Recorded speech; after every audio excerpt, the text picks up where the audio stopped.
what began to happen was, as I was working on the book, that I just realized what a big subject it is and how important it is. That it's not, I'm not forcing Freud onto the Bible, but that rather the Bible, and especially through Midrashic and Hasidic commentary, is full of examples of this, what I'm calling the murmur. The fact that there is no silence, there's never any silence. In any room, there's never total silence. There's some kind of underlying murmur that has to do with the existence of bodies and the existence of minds. And something is going on. So that was the basic feeling. And then I just found that, well, one example, that God seduces, according to a strange midrash, God seduces Adam to enter the Garden of Eden.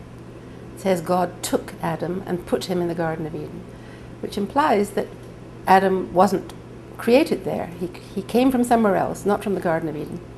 And God had to move him into the Garden of Eden. And that movement, midrashically, in the midrash, it's understood to be always with words. How do you move someone? You can only move someone by talking to them. God didn't just pick Adam up bodily and plant him in the Garden of Eden. And so he had to persuade Adam, in some sense, perhaps even against his better judgment. Perhaps Adam had some sense that the Garden of Eden wouldn't be forever, and that he would go through, what's called a fall there. So that God had to persuade him, had to seduce him, that nevertheless it was a good thing to do, to enter into the garden and to experience what he would experience in the garden. And I find that notion very, very interesting, that God seduces people, that God wants people, using the language of desire. How is God to have what he wants? He can't command it. He can't order people to be the way he wants them to be, although of course that's part of it. But really, if what God wants is that people should want God, then the only way he can do that is by what we call seduction. That is, by a beautiful sunset, by a grandchild's smile. Somewhere God is seducing us when he sends us these things. He's saying, become aware of me. And there is a kind of very subtle message that's coming through, which you can notice or not notice, as with many seductions.